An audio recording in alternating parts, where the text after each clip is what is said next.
રાજકોટના જેતપુરમાં ન્યૂઝ 18 અહેવાલની અસર થઈ રખડતા ઢોરના અહેવાલ બાદ પાલિકા તંત્ર સફાળું જાગ્યું। પાલિકા તંત્રએ રોડ રસ્તા પર ફરતા રખડતા અને માલિકીવાળા ઢોર પકડવાની કામગીરી શરૂ કરી। પોલીસ બંદોબસ્ત સાથે ઢોર પકડવાની કામગીરી શરૂ કરાતા સ્થાનિકોએ રાહતનો શ્વાસ લીધો। આ કામગીરીમાં ઢોર માલિક અડચણ ઊભી કરશે તો તેની સામે ફરજમાં રૂકાવટ સહિતની કડક કાર્યવાહી કરાશે। આ કામગીરી આગામી દિવસોમાં અવિરત ચાલુ રહેશે। પકડાયેલા ઢોર ગૌશાળા અને પાંજરાપોળમાં ખસેડવામાં આવ્યા।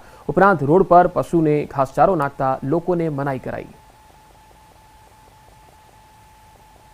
કામગીરી શરૂ કરવામાં આવેલ છે। આમ તો 6 મહિનાથી આ કામગીરી ચાલુ છે, પરંતુ અત્યાર સુધી જણખૂટ પકડવામાં આવતા હતા।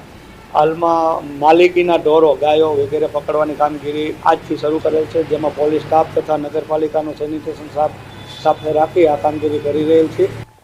70માં નેશનલ ફિલ્મ એવોર્ડ્સમાં ગુજરાતી ફિલ્મ કચ્છ એક્સપ્રેસ છવાઈ ગઈ। આ ફિલ્મને 3 એવોર્ડ મળવાની જાહેરાત થતા ફિલ્મના ડિરેક્ટર વિરલ શાહ અને અભિનેત્રી માનસી પારેખે પોતાની ખુશી વ્યક્ત કરી। કચ્છ એક્સપ્રેસને બેસ્ટ ફીચર ફિલ્મનો એવોર્ડ જાહેર થયો। આ ફિલ્મના દિગ્દર્શકને ₹2 લાખ રોકડ પુરસ્કાર અપાશે। ફિલ્મની મુખ્ય અભિનેત્રી માનસી પારેખને શ્રેષ્ઠ અભિનેત્રી તરીકેનો એવોર્ડ જાહેર થયો છે, જેમને સ્ટેરિંગમાં ₹2 લાખનો પુરસ્કાર અને રજત કમલ એનાયત થશે। આ ઉપરાંત કચ્છ એક્સપ્રેસ ફિલ્મ માટે શ્રેષ્ઠ કોસ્ટ્યુમ ડિઝાઇનરનો એવોર્ડ નિકી જોશીના ફાળે ગયો છે। આ માટે નિકી જોશીને ₹2 લાખની રોકડ પુરસ્કારની રકમ અને રજત કમલ પ્રદાન કરાશે। અને આ અવોર્ડ પછી બસ એક બહુ જ મોટું મોટિવેશન મળ્યું છે કે હજી આવી સારી વાર્તા અમે કહેતા રહીએ, આપણી ઇન્ડિયાની વાતો કહેતા રહીએ, ઇન્ડિયન લોકોની વાતો કહેતા રહીએ, પણ એન્ટરટેનમેન્ટ ડેફિનેટલી આપતા રહીશું। Very hard for this moment. અને મોંઘીનો જે કેરેક્ટર હતો કચ્છ એક્સપ્રેસમાં મારી માટે બહુ અલગ કેરેક્ટર હતો, કેમ કે હું સિટીની છું અને મોંઘી કચ્છના નાના ગામની છે, તો એની બોડી લેંગ્વેજથી લઈને એની ડાયલેક્ટથી લઈને બધી જ વસ્તુ પર બહુ જ કામ કર્યું।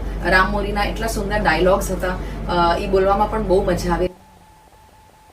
એક મહત્વપૂર્ણ ખબર આવી રહી છે। ગૃહ રાજ્યમંત્રી હર્ષ સંઘવીના પિતાનું અવસાન થયું છે। રમેશભાઈ સંઘવીનું આજે બપોરે નિધન થયું। 3 દિવસથી સુરતની ખાનગી હોસ્પિટલમાં સારવાર હેઠળ હતા અને હોસ્પિટલમાં સારવાર દરમિયાન તેમણે અંતિમ શ્વાસ લીધા। આજે સાંજે 5 વાગ્યે હર્ષ સંઘવીના નિવાસસ્થાનેથી પિતા રમેશભાઈ સંઘવીની અંતિમ યાત્રા નીકળશે।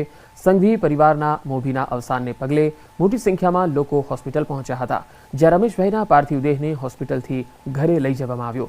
તો ગૃહ રાજ્યમંત્રીના નિવાસસ્થાને સુરત સીપી અનુપમસિંહ ગેહલોત, સુરત મનપા કમિશનર શાલિની અગ્રવાલ, કલેક્ટર સૌરભ પારધી અને ગ્રામ્ય એસપી હિતેશ જોઈસર, ડીસીપી વિજય ગુર્જર સહિતના અધિકારીઓ પહોંચ્યા।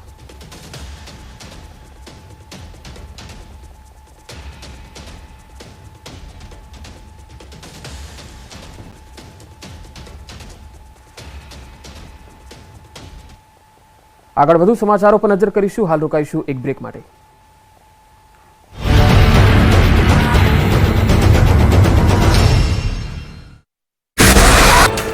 શિક્ષકોએ ગુજરાત સરકારનું ટેન્શન વધાર્યું। જૂની પેન્શન યોજના લાગુ કરવાની માંગ સાથે ગાંધીનગરમાં ધામા નાખ્યા। રાજ્યના વિવિધ જિલ્લાઓમાંથી શિક્ષકોએ ગાંધીનગરમાં કર્યો દેખાવો।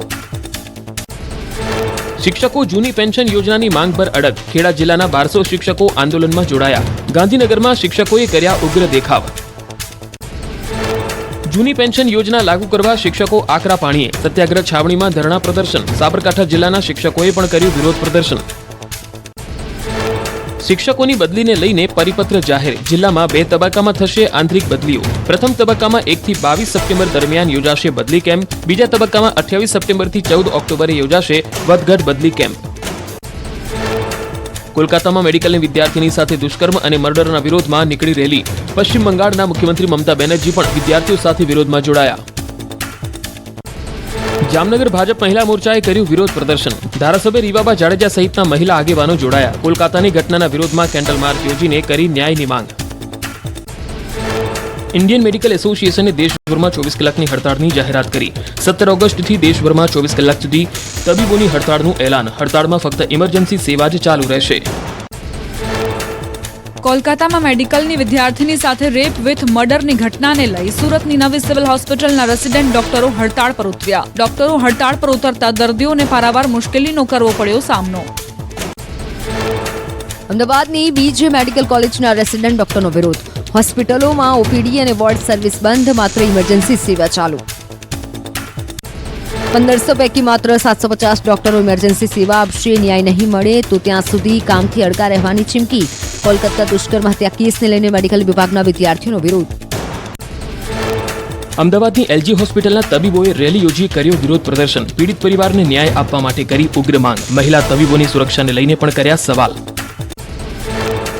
અમદાવાદના મેડિકલ એસોસિએશન આવતીકાલથી એક દિવસની હડતાલ પર. કોલકાતામાં જુનિયર તબીબ પર રેપની ઘટનાને લઈને સવારે રેલી કાઢશે અને સાંજે કેન્ડલ માર્ચ યોજાશે. તબીબોની સુરક્ષાને લઈને સેન્ટ્રલ પ્રોટેક્શન એક્ટ લાવવા એએમએની માંગ. કોલકાતામાં રેસિડેન્ટ ડોક્ટરો સાથે બનેલી ઘટનાના પડઘા વલસાડમાં. વલસાડ મેડિકલ કોલેજ ખાતે રેસિડેન્ટ ડોક્ટરો ઉતર્યા હડતાળ પર. ઇમરજન્સી સેવા ચાલુ રાખવાની ડોક્ટરોએ આપી ખાતરી. પાટણની ધારપુર મેડિકલ હોસ્પિટલના ડોક્ટર્સે પ્રતિક ધરણા કરી કોલેજના ડીનને આપ્યું આવેદનપત્ર. કોલકાતાની દુષ્કર્મ પીડિત મહિલા તબીબના પરિવારને ન્યાય આપવા માંગ. પ્લેકાર્ડ સાથે સૂત્રોચ્ચાર કરી નોંધાવ્યો વિરોધ. હોસ્પિટલમાં ઇમરજન્સી સેવા સિવાયની તમામ સેવાઓ ઠપ. કોલકાતામાં જુનિયર ડોક્ટર પર થયેલ રેપ અને હત્યા મામલે રાજકોટ સિવિલના જુનિયર તબીબોનો વિરોધ. તબીબોએ અચોક્કસ મુદ્દતની હડતાળ જાહેર કરી. માત્ર ઇમરજન્સી સેવા ચાલુ રખાઈ. સિવિલના પીઆરઓએ કહ્યું હોસ્પિટલમાં પૂરતી સુવિધા. વડોદરામાં સયાજી હોસ્પિટલના તબીબો હડતાળ પર ઉતર્યા. હોસ્પિટલના સુપ્રિન્ટેન્ડન્ટે કહ્યું કે તબીબોની હડતાળથી દર્દીઓની સારવારમાં મુશ્કેલી. મેડિકલ પ્રોફેસરની રજા રદ કરી ફરજ પર મુકાયા. ભાવનગરમાં સરકારી હોસ્પિટલના ડોક્ટરો હડતાળ પર ઉતર્યા. 400 થી 500 રેસિડેન્ટ ડોક્ટરોએ કાળા કપડાં પહેર્યા.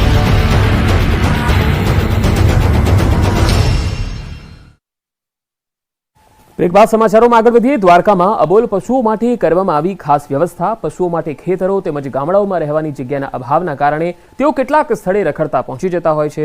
તેના કારણે અકસ્માતનો ભોગ બને છે. આવી દુર્ઘટનાઓ દ્વારકા જામનગર નેશનલ હાઈવે પર ન બને તે માટે સેવાભાવી સંસ્થાઓ દ્વારા ઉત્તમ કાર્ય કરાયું. હાઈવે અને રોડ પર બેસેલા પશુઓના ગળામાં પહેરાવવામાં આવ્યા રેડિયમ બેલ્ટ. આ દરમિયાન એક વાહનની ટક્કરથી એક ગાયને ઈજા પહોંચતા સ્થળ પર સારવાર આપી પશુ દવાખાને મોકલવાની કામગીરી હાથ ધરાઈ.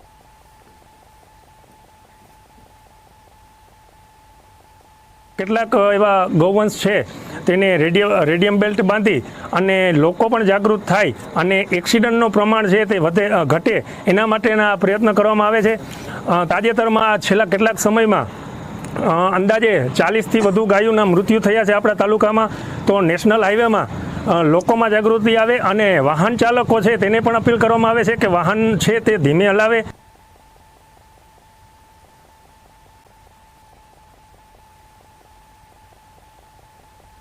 પોલીસનું નામ પડે કે દંડા ફટકારથી કડક છબી ઉભરી આવે, પરંતુ અહીં પોલીસનો માનવતાવાદી અભિગમ જોવા મળ્યો. સુરતમાં લોકોની સુખાકારી માટે પોલીસે એક નવી પહેલ શરૂ કરી.